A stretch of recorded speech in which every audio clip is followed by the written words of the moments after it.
That's better. Good noon. It's 12 o'clock or 12:06 here where I am in sunny Victoria. Just raining quite a bit today. It's nice. Nice change from some of the hot and humid weather we've been having. So, look, this video I wanted to sort of touch a little bit on not on the ins and outs of the political or military um, situation in the Ukraine or Russia. I'm in no way am I a military expert or even a political anything. Um, Basically, all I express is uh, my concerns um, and present, some potentialities and prospective um, reasons as to what is happening and why it's happening.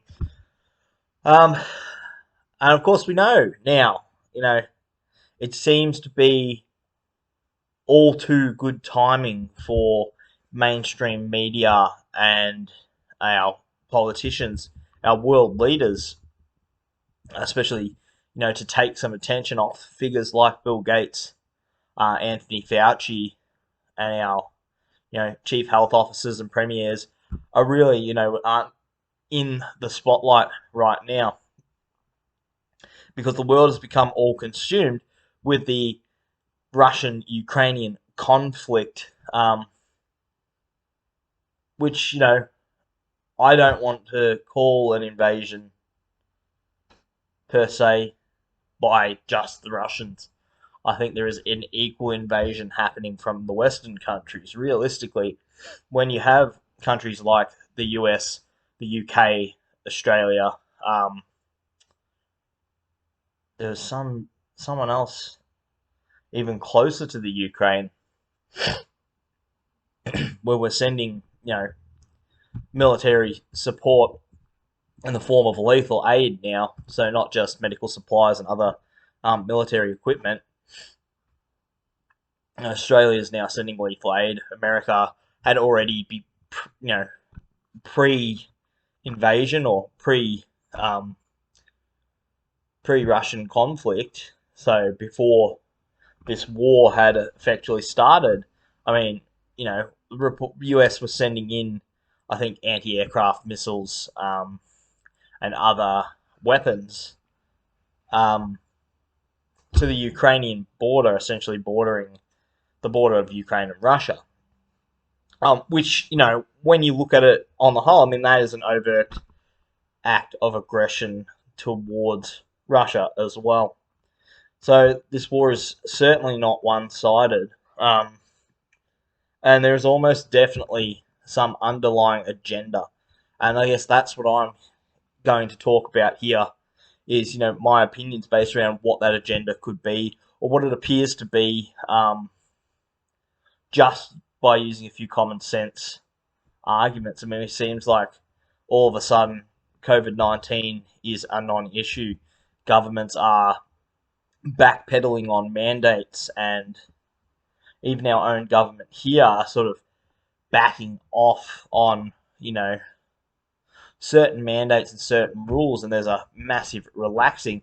Although on the same at the same time, they're saying how severe um, COVID and the flu and influenza are going to be, this autumn winter season. So they're warning that it's going to be very severe.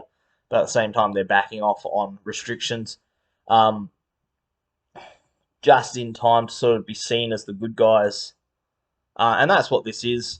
All these countries all of a sudden interested in the welfare of Ukraine, a country that has been enduring civil war conflicts for what 7, 8 years now. I think since Zelensky became the president, there's been essentially a civil war in the Ukraine between the East and West.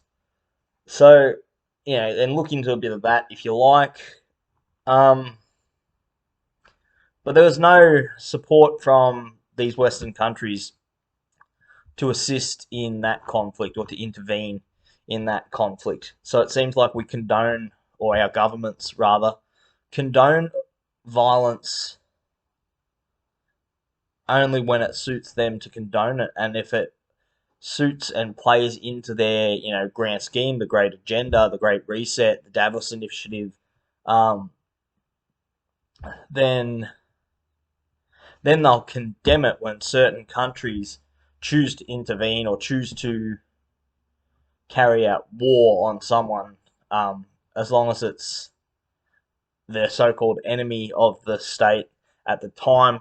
Looking at Putin, I mean, we know that the man is very measured and calculated, but at the same time, I mean, look, I can almost certainly say that Putin is is just another player of the deep state, um, another piece on the chessboard, another part of that game that they're playing, that they rope us into playing along with, and we condone their actions. So, I mean, seeing, the timing of it being as perfect as it is, you can clearly see, if you have half a brain, that it's a distraction. So now we're seeing all the truth coming out about the COVID-19 pandemic, where the truth about the government's overreach, the truth about the CDC lying or omitting, certain statistics. There's just all this information coming out, numbers of deaths that had been reported that were being falsely reported, or reported without telling the whole truth about those deaths. And now the numbers are coming out, they're being released, and the public are able to see that their governments weren't, even close to entirely honest. Um, all that truth is coming out.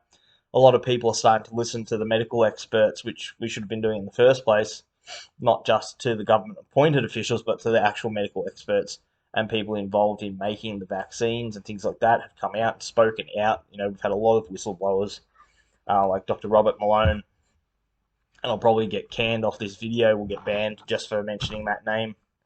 Um, but yeah, you can clearly see the distraction and the attempt, because this is what it always is. It's an attempt at sort of the what's the word I'm looking for here? It's like an undermining of our consciousness, or of our ability to cognitively, um,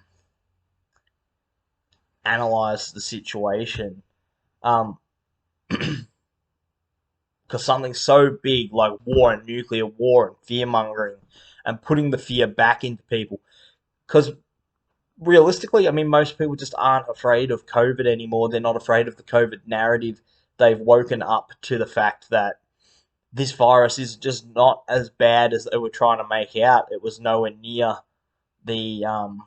It was a false flag event, or there's other names for it, but I just say false flag. I believe COVID to be a sort of a false flag event where, yes, there may have been a virus, and yes, people have died and been sick from it, but it was used as a method to gain greater control, to establish digital identification systems across the globe, to sort of help to cement the, one world, new world order, which is all that part of the Great Reset. You will own nothing and be happy about it. I mean, that seems to be the Davos model, or motto even, that, yeah, you will own nothing. You will only rent from them what they're willing to give you based on your social credit score. That is essentially the future for us if we don't stand up and say no now. But instead, what they'll do is they'll get us distracted with war with Russia, and remembering that this can escalate a bit further, and they will allow it to escalate further. They may even send troops in and do a full-fledged, war, and bring about World War III, because that will be a great distraction. I mean, markets will crash. The world will be torn apart in confusion, and while we're all busy, confused, and afraid of what's coming next, they're still, now they'll take the next steps in their plans. Like I've said in other videos, our governments, these world leaders, these people in control, the global elite are decades ahead of us. Because what we're responding to now, reacting to now, is plans that they've had in place for a few decades. So we're only now starting to come to terms with those plans, not realizing that, they're probably 10, 20 years ahead of us in the way of planning, because we as the people, as a civilization, have been so segregated from each other, um, that we're unable to come up with a cohesive plan of action.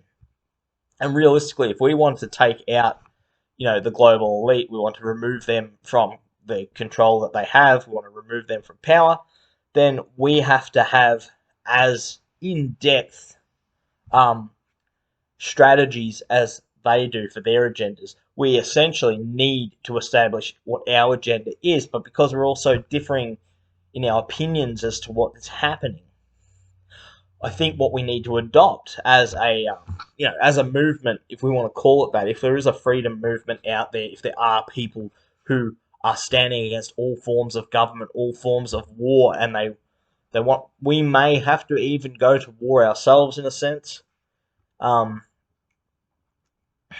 with them, because we're gonna have to fight to get any form of freedom back. So what we have to start doing and adopt as our principle is to take everything that they tell us, everything that is presented to us in the mainstream media, anything that is backed and supported by these politicians. We can't trust it. We have to treat it as a lie until we're able to confirm for ourselves the truth of the matter. And that needs to be you know, our core value needs to be walking question marks, ask the right questions, and through questioning and through non-compliance, through defiance, we can maybe start to make some headway. Because at the moment, we're getting segregated and separated again. Because so many of the people that were sort of, protesting against the COVID mandates and talking about how we can't trust the government are screwing us, are now going to be taking the government's word as the law on the Ukrainian-Russian conflict. So that's how they fuck you from both sides, is by essentially a political spit roast. Because let's be honest, what they'll do is create a conflict within yourself. You won't believe them on this topic of COVID-19, say, you go, no, they're lying to me, I don't like these mandates, I disagree with the government. And then they'll come out and say, we're going to support our Ukrainian our friends, we're going to march for the Ukrainians and stand for something. And then they're at the head of a protest where they're saying, we're standing with the Ukrainians, we're supporting Ukrainian protests, freedom from Russia, who have always been painted as this big bad. Um, in the media, in Hollywood, the Russians are always the big bad. They are the bad guy, and they're not to be trusted. So, we've already got it in our heads, cemented in our consciousness or in our unconscious, that the Russians are the enemy. They did the same thing with Islam and with Muslims and the Middle East. They had been cemented in our minds as the enemy through Hollywood and TV, and now it's the Russians again. So, history repeats. And we can't believe any of it. We can't. Just don't fall for the tricks, because that's all they are. They're cheap tricks. It's actually a very low form of magic, if you will. It's one of the lowest forms of magic, in fact, because it's manipulative, it's controlling, it is satanic, in the sense that that it is black magic. Essentially, is that focus on control and mind manipulation and mind control.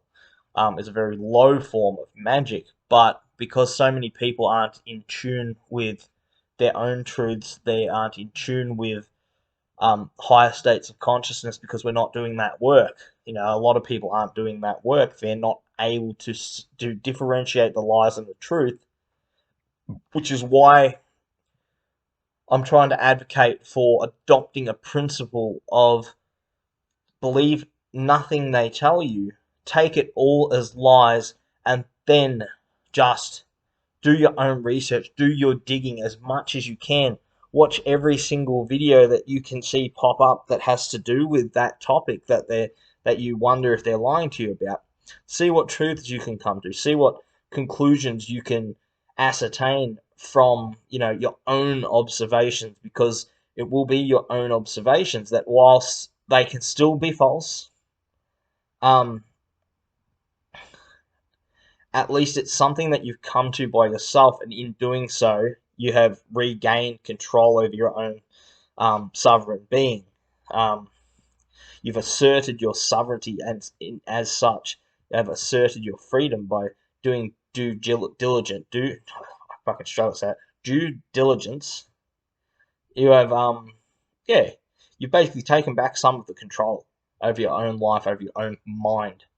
Because essentially what's happening overall is what nobody's talking about is the psychological warfare that has just been playing out for such a long time that it is hard because you've essentially forfeited um, the UN's built bases on your mind.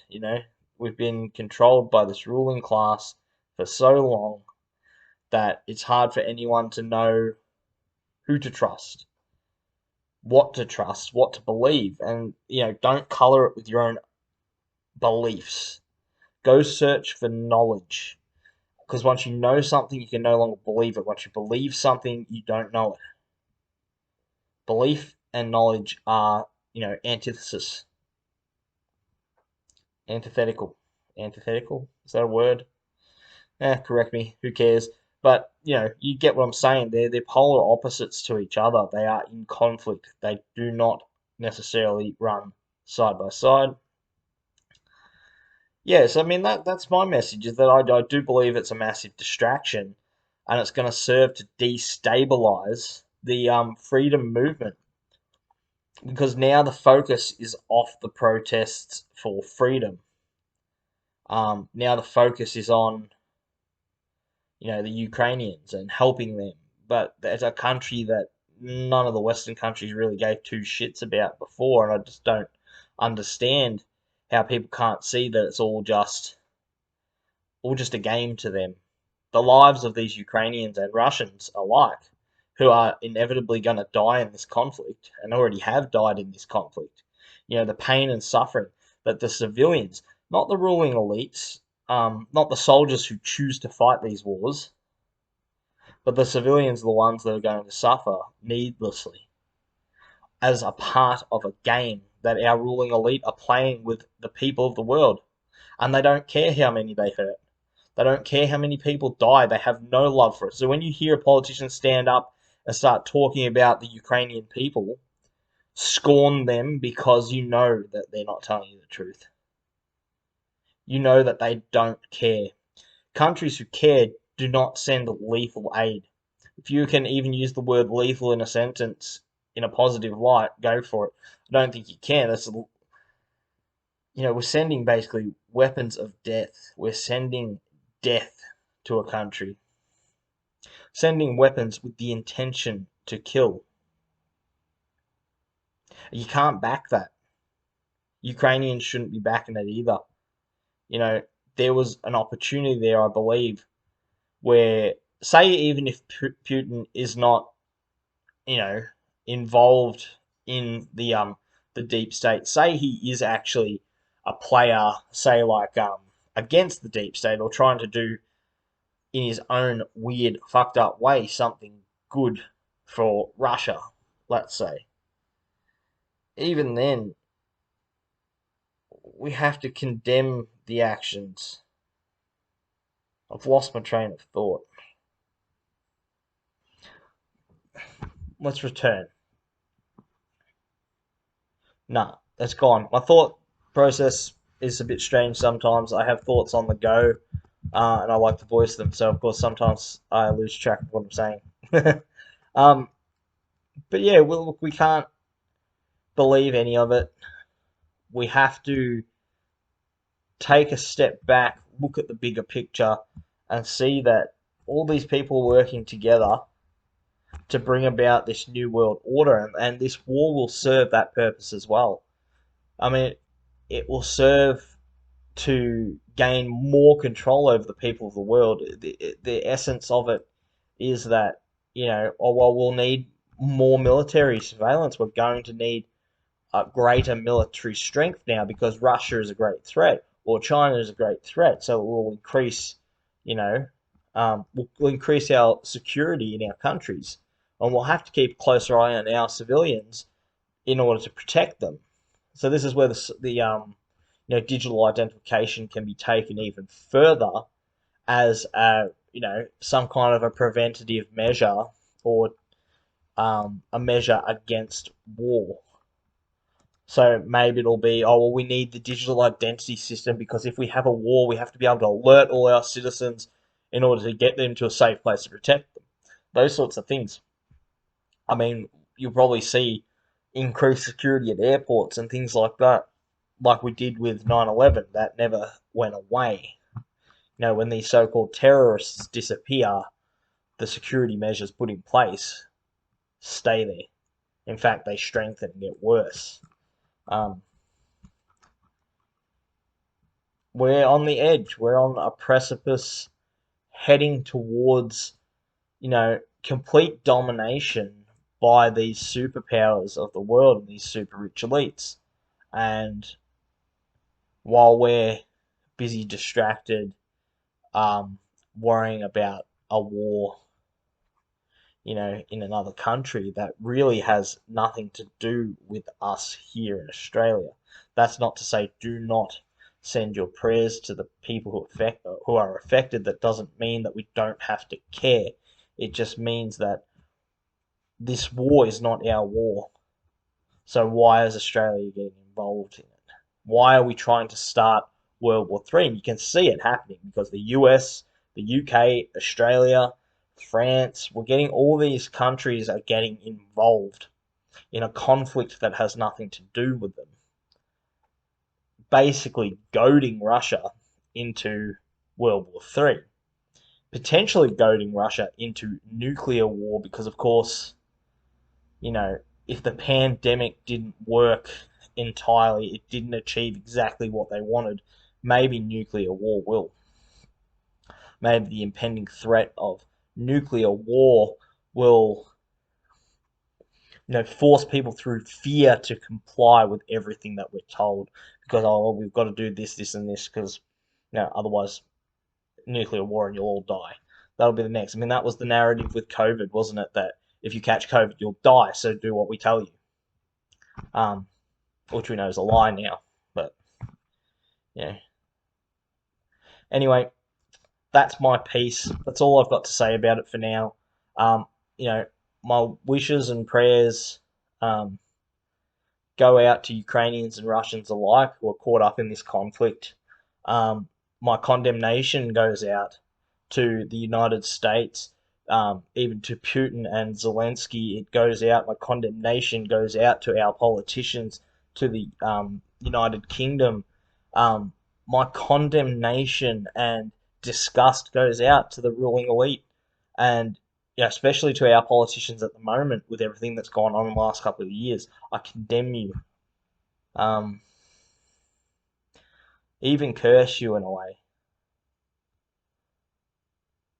because if that was possible, you deserve to be cursed, and you deserve to suffer the full consequences of your actions and the full karmic backlash that will inevitably be yours in the long run. Um, anyway, take care, everyone. Please think for yourselves. Please always just stand up for what is right and true and don't get caught up in, phantasms. Um, and lies. Yeah, so don't get caught up in the deceit. Try to see clearly. Try to see through the lies.